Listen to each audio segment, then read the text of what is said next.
The show is still the Eastern Business Report on the Afia Business Morning. I'm Nnamdi Obaya. Recently, a sprinter, Favour Ofili, switched nationality to Turkey after being omitted for top competitions due to so-called administrative errors by the Athletics Federation of Nigeria. It's not the first time this will be happening with athletes from the region after similar treatment. Both Francis Obikwelu and Gloria Alozi switched alliances to Portugal and Spain, respectively. In wrestling, Daniel Igali from Bayelsa switched alliance to Canada and got them their first ever Olympic gold. In football, Emmanuel Olisadebe represented Poland and even played all 3 matches of the 2002 World Cup for them, scoring 1 goal. The list goes on, and it's not unique to the Southeast and South-South. But the question is, where is the professionalism and what needs to be done? And to help us answer these questions is Afia Sports Desk Head, Ceecee Emechebe, and we'll be talking about the business of managing sportsmen. Good morning, Ceecee. Good morning to you, Mr. Let me start from here, straight off the bat. What is it? What is this lack of corporate structure in our sporting bodies that seems to make us less professional than bodies in other countries, even neighboring West African countries?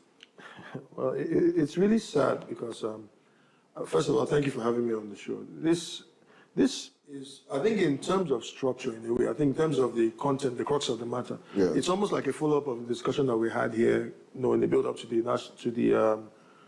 the marathon, the Gold City International Marathon, and then also making reference to the issue of lack of facilities and everything. And there was something I said there, and it's still something that's proven to be true. When something is not a priority, then you treat it shabbily. It's not an issue. It seems as though the sector generally, and then the welfare of the sports, the athletes in question in particular, is something that's just in the back burner. It's something that's behind the scenes. Nobody's looking at that. And that's really, I'm not trying to be a prophet of doom, but there will be more defections, if you can call that, because the structure is not right.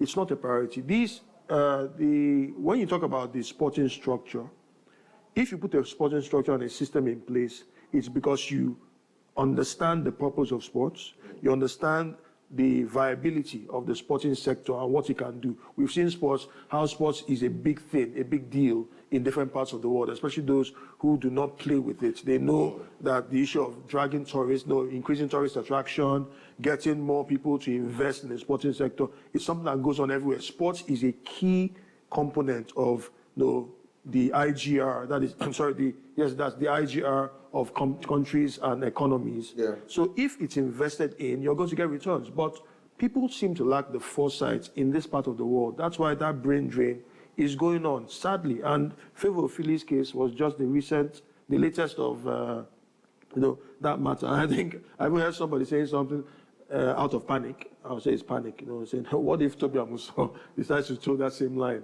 What if Toby Amuso decides to toe that same line? Even though I sincerely doubt that, because the truth of the matter is some of these athletes that are doing quite well for Nigeria, who still represent Nigeria, are foreign-based and have the facilities that are helping them, which is a further indictment on the state of sports here in the country. I mean, I'm glad you mentioned foreign-based athletes doing better, because in terms of what it takes to be athletes, the Nigerian build, muscle mass, bone density, in fact, the West African build, and we see that same build in the Jamaicans, the Americans, the most powerful track and field people, the most powerful athletes generally in any sport in terms of raw strength.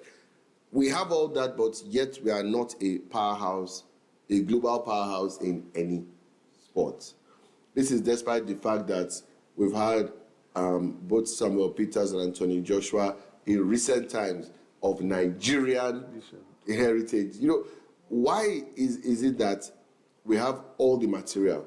I mean, I remember, well, at least you remember too, it was from our time where we knew at the Olympics we were sure of our 4x1 men's silver, 4x1 women's bronze. Yes. We're sure of our silvers and bronzes in boxing. Those things are just, where are the David Nzorites, where are the Jerry Okoro Dudus, and it's almost like since the death of, legendary promoter, who I'm proud to call my uncle, the late Chief Francis Obikwelu, boxing promotion just seems to be neither here nor there. I know Ralph Ladipo has tried with the Boxing Board of Control to put some structure, but it seems as if, and I know DSTV actually tried to, GoTV, push boxing, having fight nights. I have people in Lagos like CBF but there seems to be something wrong with the very structure of Nigeria. And this is encapsulated in the fact that just as she started the process of naturalization, the same AFM board that messed her up was re-elected. Nobody was fired. In fact, they were rewarded. Is this Nigerian culture, which happens in our businesses and our government, of failing upwards? Now, my question is, how are we going to stop this rot? How do we bring in the professionalism? Or do we just resign ourselves to losing every good thing we have? So now we have not finished losing doctors and lawyers, we're now losing athletes. No, I mean, I'll just be very, very honest. The latter point you raised will be very, very pathetic, to be wrong, because it will be a defeatist mentality that drives that. We can't just resign our fate to what is ours, because anyhow you want to see this, we are Nigerians. We own this country. That is the truth. Yeah. The responsibility of running this country, running different sectors of the country, rests squarely on our shoulders. And it's the issue right now is, like I said, an issue of priority. The priorities are misplaced. And part of the problem, I've talked about that several times, over and over, and I'll keep on saying it till I sound like a broken record. The issue is that when you have people who do not have the required vision for sports development, then there is a wrong thing. You're a square peg in a round hole. Why? Because most times you have career politicians that run these things. You rightly pointed out the AFN board that was responsible for messing up Favour Ofili in 2020 Olympics. That's the 2020 build up to the Tokyo 2020 Olympics Games. The athletes that were supposed to have gone through the doping tests, and they fumbled. They fumbled it big time. Did not provide the required material that was needed. They didn't submit all that they needed to submit to the Athletics Federation. That's the IOC. And the IOC. And IOC asked, and when they did not do that, and conveniently, somebody who struggled and labored for 4 solid years in a meet, in an event that she is more comfortable with, that she knows she can actually bring something about, you just killed her dreams. And it's not like, I think in the words of, I'm a big fan of James Bond movies. I like thrillers.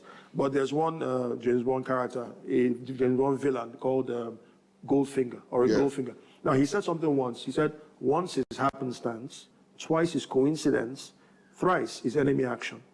I think it's gotten to the point where the twice is not just coincidence, because it happened to her in 2020 and 2024. The same 100 meters she was not registered for, and the same fellows that were involved in that, like you said, were re-elected.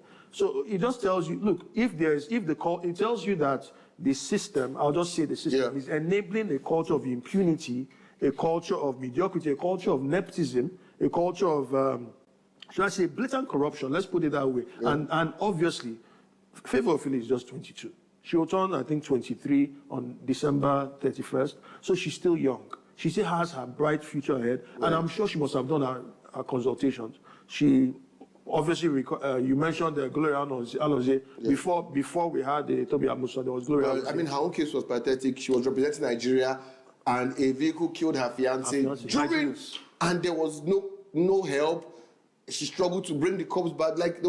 She was abandoned. Basically. And the same, and here's the parallel we need to draw between those two events. Yes. The same nonsense that was said then, which was she made it difficult for us to reach her and consult, is the same nonsense we are hearing now, that Favour Ofili did not make herself available for consultation. It's pathetic. The more we hear it, it would have been funny if we were not pathetic. That even brings to mind like someone like this lady, the girl that won, Annette, I can't remember her surname, the one that won a silver medal for the United States of America in this last Olympics. Yes. In I think it was the hammer throw. Yes. So, yes. She submitted herself. She made herself available in 6 different locations. Yeah. For the test.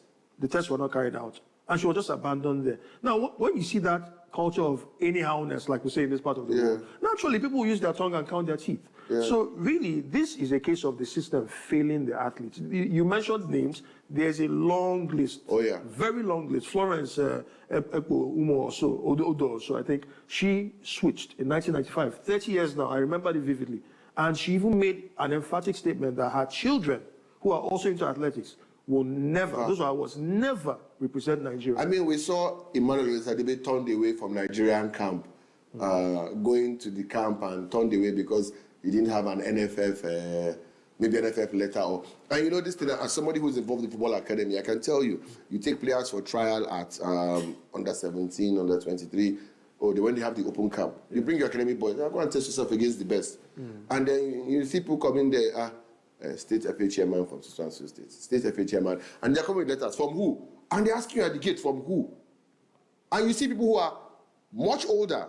Again, you talked about priorities. Yes. The priority of age grade tournaments is to develop talents for the major tournaments where there's money. Yes. But we've decided to use corruption and win the age grade tournaments.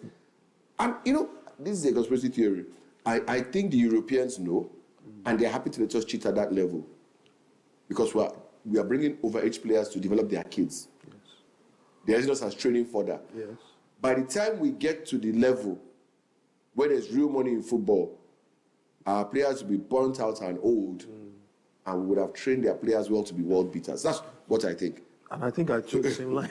We're echoing the same sentiments, because that's pretty much what it is. Otherwise, if you're looking at the vested because it's all down to vested interest. Yeah. There's no way anybody can convince me that if something is going wrong, and then it's going to benefit you generally, because the world of sports is a global village. It's a global village, and it has a way of affecting every single country, every single federation, every single nationality that's involved in that, because of this issue of cultural exchange and all whatnot. If, just like you rightly pointed out, the age cheats are called out as and when due and exposed, if it benefits the powers that be, who obviously have some of the best athletes, and like you pointed out earlier, the issue of the advantages that we have, though we're much stronger. I'm referring, I say we are referring to those who are of Negroid, the Negroid race, though, especially from Nigeria. I have to be very honest with you. We're much more muscular, we have more endurance, we have everything. But at the end of the day, it's down to structure, facilities, because the agility of a monkey is solely dependent on the availability of the branches, because it will be frustrated when there's nothing that's on ground. And that's what these athletes have seen. And they've gone to pastures new. Many have gone to represent Bahrain, some have gone to represent Qatar, some have gone to represent the Iberian Peninsula, that's Spain and Portugal, like Obikwelu, you mentioned. And Alozi. So, and that's the striking thing. It's not just, funnily enough, it's not just a Nigerian problem. It is more peculiar to Nigeria, but it's like an African thing, because generally, in this part of the world that's termed as third world, the development levels are relatively low, and it's a problem. Let me ask you a question. Where does patriotism come in? And I'll say this because you see that the best Ethiopians and best Kenyans are not the ones that defect. Yes. It's probably those who couldn't crack the top three. Yes, there are surplus requirements. Surplus requirements. They defected somewhere so they could go to the Olympics. Yes. Because they knew this guy is going to run for the next 10 years. Yes. I might as well go and run for Bahrain. I might as well go and run for Qatar. Why is the opposite the case in Nigeria, where our very best, and you know, the only places we see this is things like, you look at basketball, the Nigerians who know that they would not make the US dream team. Yes, exactly. Will go and play for Nigeria. But we see people like Bam playing for the US. They don't play for Nigeria. Those who are very, very good will not play for Nigeria. I mean, even Adetokunbo is playing for Greece. He's their captain. They'll tell you that's his national team. That's where he was raised. And even his brother never thought one day of saying, maybe I'll represent Nigeria, you know? And their parents are still very, very, very Nigerian in culture. Yes. You know, it's not that they were not even born in Greece. They came from Nigeria. Yes. So you have a situation where even people who have a chance to represent Nigeria would rather not. You know, we see the ladies who represent us in basketball. I mean, they're not going to replace Caitlin Clark and co in US. So they're playing for Nigeria. And the sad part is that a lot of them are not even in the WNBA or in the NBA. College basketball players are far superior in quality to what we produce locally. Nigerians will argue with you and tell you, please, I've played basketball with festival boys. Let us call a spade a spade. Because college in America is one step away from the NBA. That's it, just one. Literally, the best players in the college are the next NBA people. The drafts are presented, and then they just pull them out there. And there's even some really talented high school players that go. I think an assembled Nigerian side will struggle with a top high school in the US. I think I'll beg to differ. I'll agree, totally. because they have a culture there that's working for them. The infrastructure are on ground. They are ready to develop these players. They already have the conveyor belts, like you mentioned. Basically, that's what I'm saying. There's a conveyor belt that they are aware is exporting the best, the cream of the crop, to the next level in the NBA. And they know that the NBA has a global market. Everybody's watching. So they can't afford to showcase mediocrity. So that's why because it's a priority to them. And now you have those who couldn't make it in the NBA. They are stars in EuroLeague. Yeah. The G League is there in the background as well, doing very well. So a lot of people are even in the G League. And then we see other ones like the 3-on-3 and other things coming out. So, is it that in 1993, after Japan, and, back to back, we had this golden run of 93, Japan, 94, Tunisia, 94, US, 96, Atlanta. Would it be that football became the crude oil of Nigerian sports that made them forget, they will be forgetting everything else like agriculture, textiles, and fish crude oil? Could it be that football became our crude oil? Because people started seeing ways to illicitly make money. Because just like crude oil, they're not even using the resource well. Yeah. It's just going to the hands of the pockets. Can we lay the blame at the feet of football? I think football will take a sizable chunk of the blame. Not all the blame, definitely, because there are other factors that are involved that do that. Like I said, one of the things is the lack of foresight. Because at the end of the day, and it's still down to that thing I said earlier, when you have career politicians running things, all they're looking at is power play. Otherwise, how do you expect somebody who is being in politics, somebody who is in a position of power in sports administration, and you're there for donkey's years because you just want to maintain power? You're not thinking about progress, you're not upwardly mobile, you're not thinking about developing the next level of athletes. That's why I'm always a big advocate for those who are practitioners. That's why you look at someone like Igali. You mentioned Igali. Igali's case was even different. He represented Canada because at the time he was in Canada, he applied for asylum because of the uncertainty, political uncertainty in the country. So it wasn't really his fault. It was his life he was trying to save at that point. But he's giving back. Now, this is somebody who has always had his eye on Nigeria. So really, looking at the end of the day, football definitely has taken a lot of the attention. And it's like the crude oil, like you said. Football is more lucrative. That's why typically when you check most, especially in Nigeria, when you check most sporting outfits, it's more like 80-20. Sadly, if not 90-10. That's in terms of the attention given to football vis-a-vis other kinds of sports. Yeah. And it's spread across every sector. So I think that's part of the problem. But if we have the right people, square pegs in square holes, round pegs in round holes, who are there, who understand sports, who understand sports science, who understand sports, that's practicing sports, and then they know exactly the importance of other sports activities. Because at the end of the day, nobody's going to fall in love with a sporting activity until the person understands it fully and it is modeled, and then there's a right structure on ground to promote it. So at the end of the day, yes, football has taken most of the shine, I have to agree. You pointed out that out from the 1993 generation down, and many other sports have been swept under the carpet. But I think it starts with going back to the fundamentals, making sure that sports development, generally, not football development, sports development is a priority. And that's part of the reason, if it's a priority, what is a priority to you will require a lot of money from you. You're going to make investments. You check the budget and see what percentage of the budget goes towards sports development. So whenever you see the percentage of something in a budget, it tells you the level of value that thing has and the level of priority, how high up it is on the priority list. So I think that's the first thing. Let us understand the potential of sports generally. Then start investing in all the other sectors of sports. Of course, I mean, I'll be very, very out of touch with reality if I say that we should just sweep football aside. No, that will never happen. Football will always have the major attention in Nigeria. But there should be a considerable amount of attention channeled towards all the other sports. Athletics, boxing, badminton, tennis, even cricket. We have a growing cricket community here in Nigeria. It's funny how as early as 1996, I was playing cricket at King's College. Just imagine that. As early as 1996. So it's, I mean, and I think this point you've made about going back to development is key. Perhaps we've lost our love for sports. Generally, I think it's become just for money and livelihood.